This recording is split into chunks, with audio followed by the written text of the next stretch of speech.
जनता इस देश की मालिक है। उनके दिल से बाया जी को वोट मिले हैं और उनकी बाया जी की सेवा की जनता ने कदर करी है इस बार। वसुंधरा जी के साथ तो सीएम साहब ने धोखा दिया है। सीएम साहब का कैंडिडेट नरेश था और फंडिंग भी उन्होंने करी और बहुत सारे बीजेपी के वोट भी उन्होंने जो है नरेश को डलवाए। ये तो आप एक गंभीर आरोप लगा रहे हैं। मैं तो क्लियर बोल रहा हूँ, आपके बिल्कुल सबके सामने बोल रहा हूँ कि उनको लगा कि ये जीत सकता है तो उन्होंने बीजेपी के वोट डाइवर्ट कराए और नरेश को दिलवाए और इसी वजह से बीजेपी का ये हाल हुआ है। जो अंता का जो कांग्रेस का कार्यकर्ता है वो बहुत मजबूत है, बहुत दबा हुआ है, बहुत तरह का वातावरण बना, लेकिन जीत उन लोगों की हुई है। हम तो साथ में जाके उनके खड़े हो गए कि भैया चुनाव आगे बढ़ाओ। कांग्रेस का कार्यकर्ता जो वहाँ का लोकल है उन्होंने चुनाव को जीता है। अंता विधानसभा चुनाव में कांग्रेस के उम्मीदवार प्रमोद जैन भाया ने लगभग 16,000 वोटों से जीत हासिल की है और मेरे साथ में कांग्रेस के चुनाव प्रभारी अशोक चांदना है। सर, ऐसा कहा जा रहा था कि प्रमोद जैन भाया तो टक्कर में ही नहीं है। निर्दलीय प्रत्याशी भी बार बार दावे कर रहे थे कि मैं इनकी जमानत जब्त कराऊंगा। इतने भारी मतों से जीत मिली है, कैसे देखते हैं? देखिए, झूठा आडंबर करना, झूठा आरोप लगाना, झूठा आरोप लगाकर ये मान लेना कि ये सच साबित हो गया है,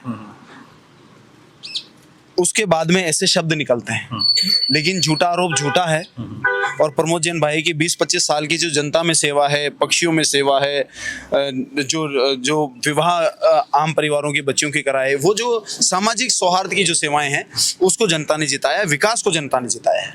उन पर भ्रष्टाचार के भी आरोप लगाए गए थे लेकिन फिर भी जनता ने उन्हें चुना है, तो क्या जनता ने भ्रष्टाचार के आरोपों को नकार दिया है? देखिए, आरोप किसी पे भी लग सकते हैं। बड़े पदों पर रहते हैं, जिम्मेदार पदों पर रहकर आरोप लगाना सबसे आसान काम होता है। 2013-14 में मोदी जी ये कह के सरकार बना गए थे कि 2G घोटाला, 2G के अंदर 2 लाख करोड़ का घोटाला हुआ है। बाद में 1 रुपए का घोटाला नहीं पाया गया, कोर्ट से बरी हुए। जबकि इस दौरान जब केस चला तब सरकार भी मोदी जी के पास, पुलिस भी मोदी जी के पास, वो फाइलें जो विभागों में चलती है वो विभाग भी और वो फाइलें भी उनके पास में, तो सजा कराते हैं ना। तो ऐसे झूठे आरोप लगाना, ये आरोपों से कुछ नहीं होता है।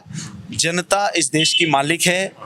उनके दिल से बाया जी को वोट मिले हैं और उनकी बाया जी की सेवा की जनता ने कदर करी है इस बार। बारा और झालावाड़ को वसुंधरा राजे का गढ़ कहा जाता है। एक तरफ उनके बेटे चुनाव प्रभारी थे, एक तरफ आप थे और दूसरी तरफ वसुंधरा राजे भी थी। उसके बावजूद भी आप इस टिकट को निकाल रहे हैं, तो क्या देखते हैं वसुंधरा राजे का प्रभाव कम हुआ है उस क्षेत्र में? देखिए, मैं तो पार्टी का एक आम कार्यकर्ता हूँ। मेरा सौभाग्य है कि मुझे इलेक्शन की कमान संभलाई पार्टी ने। ये मेरे लिए एक आम कार्यकर्ता के लिए बहुत बड़ी सौभाग्य की बात है।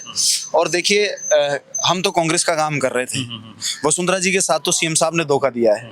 सीएम साहब का कैंडिडेट नरेश था और फंडिंग भी उन्होंने करी और बहुत सारे बीजेपी के वोट भी उन्होंने जो है नरेश को डलवाए। ये तो आप एक गंभीर आरोप लगा रहे हैं। मैं तो क्लियर बोल रहा हूँ, आपके बिल्कुल सबके सामने बोल रहा हूँ कि उनको लगा कि ये जीत सकता है तो उन्होंने बीजेपी के वोट डाइवर्ट कराए और नरेश को दिलवाए और इसी वजह से बीजेपी का ये हाल हुआ है।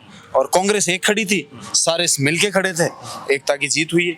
निर्दलीय प्रत्याशी नरेश मीणा ने आपको लेकर भी तरह की अनर्गल टिप्पणी की और यहाँ तक 2028 में आपको चुनाव में भी देख लेने की धमकी दी, लेकिन अब वो खुद ही तीसरे स्थान पर आए। इसको कैसे देखते हैं आप? देखो, क्या है, वो तो भगवान राम पे और भगवान महादेव पे भी टिप्पणी करते, कोई भरोसा है क्या? इसलिए मैं इन सब चीज़ों में जाता नहीं हूँ। अपना अपना काम करें, सब अपना अपना काम करें और जनादेश जो है हर चीज़ का फैसला करके सबको सही जगह पे बिठा देता है। जनता जो है वो सबकी सुनती है, सबको देखती है, फिर वो कुछ करती नहीं है। जब चुनाव आता है तो सबको, जिसकी जो जहाँ बैठने लायक है उनको वहाँ बिठा देती है। तो ये सब पब्लिक डोमेन में है और सब समय के साथ में सब बातें सामने आ जाएगी। इन चीज़ों के ऊपर कमेंट करना ये मुझे ठीक नहीं लगता है, क्योंकि क्या बात करें इसके ऊपर। पीसीसी चीफ ने जीत के बाद में कहा है कि अशोक चांदना हमारे टाइगर है, उन्होंने अंततः चुनाव को जिताने में काफ़ी मेहनत की है। कैसे देखते? नहीं, पार्टी ने, पीसीसी चीफ ने, रंधावा जी ने, पार्टी के आला कमान ने चुनाव प्रभारी बनाया। मुझे तो लगता है कि मेरे ऊपर उन्होंने विश्वास किया। एक नई उम्र के नौजवान यूथ कांग्रेस से निकले हुए एक साधारण से कार्यकर्ता को इतनी बड़ी जिम्मेदारी देना, ये उनका विश्वास था। तो उनका विश्वास था तो हमारी भी जिम्मेदारी ज़्यादा बन जाती है। हमने काम किया। वो तो मैं कह रहा हूँ आपको, जो अंता का जो कांग्रेस का कार्यकर्ता है वो बहुत मजबूत है, बहुत दबा हुआ है, बहुत तरह का वातावरण बना, लेकिन जीत उन लोगों की हुई है। हम तो साथ में जाके उनके खड़े हो गए कि भैया चुनाव आगे बढ़ाओ। कांग्रेस का कार्यकर्ता जो वहाँ का लोकल है उन्होंने चुनाव को जीता है। कांग्रेस कार्यकर्ता भी कह रहे हैं कि Ashok Chandna is the man of the match. नहीं, वो ऐसा ठीक है।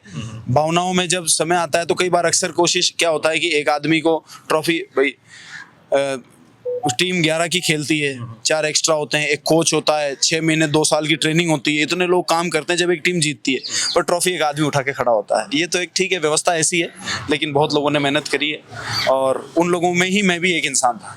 हमसे बातचीत करने के लिए बहुत बहुत शुक्रिया सर, थैंक यू।